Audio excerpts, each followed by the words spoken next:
മൃതദേഹം വീട്ടിലേക്ക് എത്തിക്കുമ്പോൾ മറവ് ചെയ്യാനുള്ള നടപടിക്രമങ്ങൾക്ക് മുൻപാകെ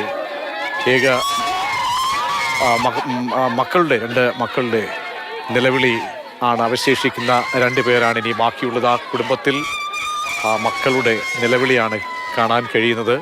അത്യന്തം നിഷ്ഠൂരമായി കൊലപ്പെടുത്തിയ കൊലയാളിക്ക് വേണ്ടിയുള്ള തിരച്ചിൽ നടക്കുകയാണ്. ആ നടക്കുന്നതിനിടെ ഇന്നിപ്പോൾ മൃതദേഹം സംസ്കരിക്കുന്ന നടപടികളിലേക്ക് കടക്കുകയാണ്. സുധാകരൻ്റെയും അമ്മയുടെയും മൃതദേഹമാണ് സംസ്കരിക്കുന്നത്.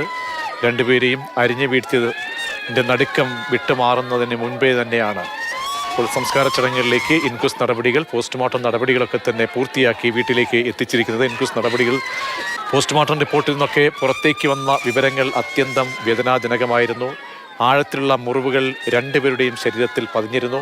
അങ്ങനെ ശരീരം പോലും കാണാൻ കഴിയാത്ത വിധം വികൃതമാക്കുകയായിരുന്നു 2 പേരുടെയും ശരീരങ്ങളെ ആ കൊലയാളി ചെയ്തത്. ഇപ്പോൾ ഏറെ വൈകാരികമായ രംഗങ്ങൾ ആ കുടുംബത്തിൽ നമുക്ക് കാണാൻ കഴിയുന്നു. മകളുടെ നിലവിളിയാണ് കഴിഞ്ഞ ദിവസമൊക്കെ തന്നെ നമ്മുടെ നെഞ്ചിലേക്ക് ആഴ്ന്നിറങ്ങിയതെങ്കിൽ ഇന്നിപ്പോൾ ചേതനയേറ്റ് കിടക്കുന്ന പിതാവിൻ്റെയും മുത്തശ്ശിയുടെയും മൃതദേഹം അവർക്ക് താങ്ങാൻ കഴിയുന്നതിനും അപ്പുറത്താണ്. ആ നിലവിളിയാണ് ആ കുടുംബത്തിൽ നിന്നും നമുക്ക് കേൾക്കാൻ കഴിയുന്നത്. നെന്മാറ നാട്ടുകാരൊക്കെ തന്നെ നടുക്കത്തിലായിരുന്നു. ഏറെ നാൾ നാട്ടുകാരെ അടക്കം ഭീതിയുടെ മുനയിൽ നിർത്തിയ ഒരു കൊലയാളി, ആ കൊലയാളി വെല്ലുവിളിച്ച് നടന്ന സാഹചര്യങ്ങൾ ഇതൊക്കെ നാടിന് വലിയ ഭീതിയിലാഴ്ത്തി. 2 പേരുടെ അപ്രതീക്ഷിതമായിട്ടുള്ള വിയോഗം, അപ്രതീക്ഷിതമായ ഇരട്ടക്കൊലപാതകം, അതാണ് ആ നാടിനെ നടുക്കിയത്. ഇപ്പോൾ മൃതദേഹം വീട്ടിലേക്ക് എത്തിച്ചിരിക്കുന്നു. വളരെ തീർത്തും വൈകാരികമായ രംഗങ്ങൾ, മക്കളുടെ ദൃശ്യങ്ങളാണ് നമ്മൾ കാണാൻ കഴിയുന്നത്. സുധാകരൻ്റെ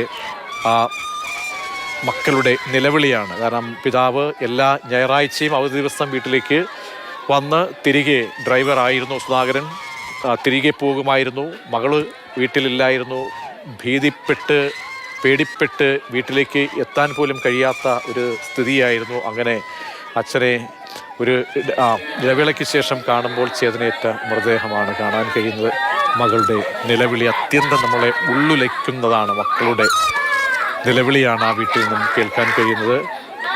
ആശ്വസിപ്പിക്കാൻ ശ്രമിക്കുന്നുണ്ട് എല്ലാവരും, പക്ഷേ അതിനൊന്നും കഴിയുന്നില്ല. കാരണം നമുക്കറിയാം, അത്രമേൽ സ്നേഹിച്ച, അങ്ങനെ പോറ്റി വളർത്തിയ അച്ഛൻ ഏത് നിമിഷവും കൊല്ലപ്പെടാം എന്നൊരു ആശങ്ക, അല്ലെങ്കിൽ ഒരു ഭീതി, അങ്ങനെ ഒരു ഭീതിയുടെ മുൾമുനയിലായിരുന്നു ആ വീട്ടുകാരൊക്കെ നിന്നിരുന്നത്. പക്ഷേ അത് ഇത്രമേൽ ദുരന്തമായി എത്തുമെന്നവർ പ്രതീക്ഷിച്ചിരുന്നില്ല. കുഞ്ഞുങ്ങളുടെ കരച്ചിലാണ് ഇപ്പോൾ കാണുന്നത്.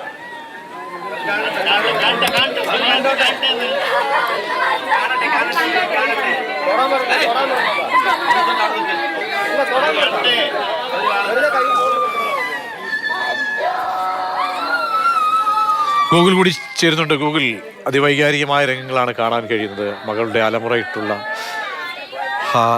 വൈകാരികമായിട്ടുള്ള നിമിഷങ്ങൾ നമ്മൾക്ക് വിവരിക്കാൻ പ്രയാസമാണ്.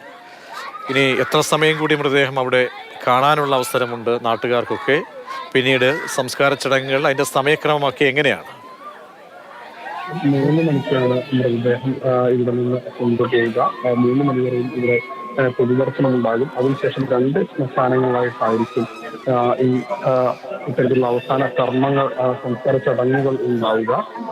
അത് ഉണ്ടാകും. അതിനുശേഷം 2 ശ്മശാനങ്ങളായിട്ടായിരിക്കും ഈ ഇത്തരത്തിലുള്ള അവസാന കർമ്മങ്ങൾ, സംസ്കാര ചടങ്ങുകൾ ഉണ്ടാവുക.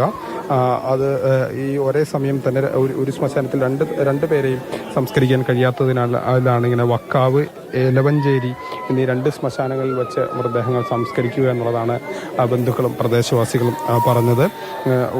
ഇത് വളരെ പ്രധാനപ്പെട്ടൊരു കാര്യം. നമുക്ക് ഈ വീട് ഇത് 2ാം തവണയാണ് ഇത്തരത്തിലൊരു മരണത്തിന്, ഈ 5 വർഷത്തിനിടയിൽ 2ാം തവണയാണ് ഇത്തരത്തിലൊരു കൊലപാതകത്തിന് സാക്ഷിയാകുന്നത് എന്നുള്ളതാണ് ഏറ്റവും ദുഃഖകരമായ വസ്തുത.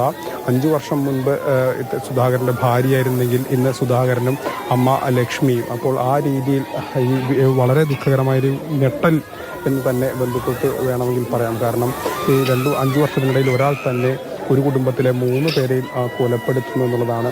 ഇപ്പോഴും പ്രതി ചെന്താമര എവിടെയാണെന്നറിയില്ല. അയാൾക്കായുള്ള തിരച്ചിൽ പോലീസ് നടത്തുന്നുണ്ടെങ്കിലും അയാളെ ഇതുവരെ കിട്ടിയിട്ടില്ല എന്നുള്ളതാണ് ഏറ്റവും പ്രധാനപ്പെട്ട ഒരു കാര്യം. പോലീസ് പലതരത്തിലും ഈ വനമേഖലയൊക്കെ അരിച്ചു പറക്കുന്നുണ്ട്. 100 പോലീസുകാരെ ഉപയോഗിച്ചുള്ള വലിയ സേനാ വിന്യാസത്തോടുകൂടി വിവിധ മേഖലകളിലായി പരിശോധന നടത്തുന്നുണ്ടെങ്കിൽ കൂടിയും ഇതുവരെയും ഇയാളെ കണ്ടെത്താൻ കഴിഞ്ഞിട്ടില്ല. കഴിഞ്ഞ ദിവസം നാട്ടുകാരുടെ അടക്കം സഹകരണത്തോടു കൂടിയാണ് പരിശോധന നടത്തി വരുന്നത്. അപ്പോഴും കണ്ടെത്താൻ കഴിഞ്ഞിട്ടില്ല. ഡ്രോൺ ഉപയോഗിച്ചുകൊണ്ടിരുന്ന അടക്കം പരിശോധന നടത്തി. അതിലൊന്നും തന്നെ ഒരു സൂചനയും ഏത് മേഖലയിലാണ് ഇയാളുള്ളതെന്ന് സംബന്ധിച്ച കൂടുതൽ സൂചനകൾ ലഭിക്കുന്നില്ല. അതിനിടെ പല അഭ്യൂഹങ്ങളും പരക്കുന്നുണ്ട്. ഇയാൾ പല മേഖലയിലുണ്ട് നമുക്ക് അറിയില്ല. കാരണം വാക്കുകൾ കൊണ്ടൊന്നും അവരെ സമാധാനിപ്പിക്കാൻ കഴിയില്ല. കാരണം ഒരു ദുരന്തം ആദ്യം വരുന്നു, പെറ്റമ്മയെ കൊലപ്പെടുത്തുന്നു, അതിന്റെ ദുരന്തം ഏറ്റുവാങ്ങി അതിൽ നിന്ന് മുക്തരാകാതെ നിൽക്കുന്ന ഒരു സമയത്താണ് ഇപ്പോൾ ഏറ്റവും അടുത്ത ഉറ്റവരെ നഷ്ടപ്പെടുന്ന ആ കുഞ്ഞ്, ഏറ്റവും ഇളയ മകൾ നിലവിളിക്കുന്നതൊക്കെ കഴിഞ്ഞ ദിവസം നമ്മൾ കേട്ടതാണ്. കാരണം പോലീസിന് നേരെ തൻ്റെ അവസ്ഥ വിവരിക്കുന്ന കാര്യങ്ങൾ, സമൂഹത്തോട് പറയുന്ന കാര്യങ്ങൾ, ഇന്നിപ്പോൾ അലമുറയിട്ടുള്ള ആ നിലവിളിയൊക്കെ നമ്മുടെ കാതുകളിൽ വന്നിങ്ങനെ തറയ്ക്കുകയാണ്. അപ്പോൾ നാട്ടുകാരൊക്കെ നന്നേ പാടുപെടുന്നുണ്ട്, പ്രയാസപ്പെടുന്നുണ്ട് സമാധാനിപ്പിക്കാൻ. കാണുന്ന കാഴ്ചകൾ അത്യന്തം വൈകാരികമാണല്ലേ ഗൂഗിൾ?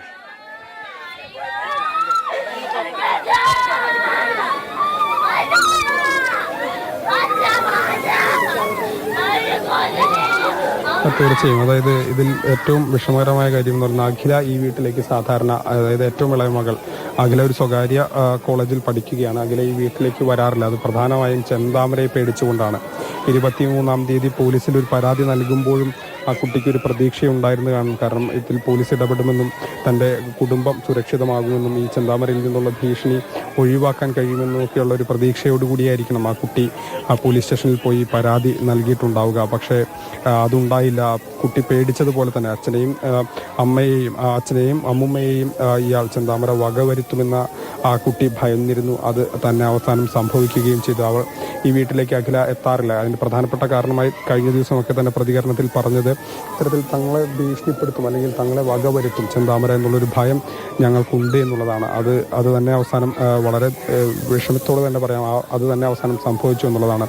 ഒരുപക്ഷെ അന്ന് ആ പരാതി നൽകിയപ്പോൾ പോലീസ് അത് കുറച്ചുകൂടി ഗൗരവത്തിലെടുക്കുക, ഒരു താക്കീത് നൽകി വിട്ടുകളയുക എന്നതിനപ്പുറത്തേക്ക് ഒരു നടപടിയിലേക്ക്, ഇയാളുടെ ജാമ്യം റദ്ദ് ചെയ്യുന്നതടക്കമുള്ള നടപടികളിലേക്കൊക്കെ നീങ്ങിയിരുന്നെങ്കിൽ ഒരുപക്ഷെ ഈ ഒരു സ്ഥിതി ഉണ്ടാകില്ലായിരുന്നു. നമുക്ക് ഇത്തരത്തിലുള്ള വാർത്ത ഇന്ന് നമ്മൾ നൽകുന്ന വാർത്ത നൽകേണ്ട ഒരു സ്ഥിതി ഉണ്ടാകില്ലായിരുന്നു എന്ന് തന്നെ പറയേണ്ടി വരും. പക്ഷേ സ്വാഭാവികമായും വളരെ വിഷമിപ്പിക്കുന്ന ഒരു കാര്യം തന്നെ ഉണ്ടാകുന്നു. 5 വർഷത്തിനുള്ളിൽ ഒരാൾ, ചെന്താമര എന്ന് പറയുന്ന ആൾ, ഒരു കുടുംബത്തിലെ 3 പേരെ കൊലപ്പെടുത്തുന്ന ഒരു സ്ഥിതി വരുന്നു എന്നുള്ളതാണ് ഇതിലേറ്റവും എടുത്തു കാണേണ്ട ഒരു വസ്തുത. ഏതായാലും 2023 ഇയാൾക്ക് ജാമ്യവ്യവസ്ഥയിൽ ഇളവ് നേടിയെങ്കിലും നെന്മാറ പഞ്ചായത്തിൽ പ്രവേശിക്കാനുള്ള അനുമതി ഉണ്ടായിരുന്നില്ല. അത് ലംഘിച്ചുകൊണ്ട് ഇയാൾ നെന്മാറ പഞ്ചായത്തിൽ പ്രവേശിച്ചു എന്ന് മാത്രം വന്നു. ആ വീട്ടിൽ വന്നു പോയി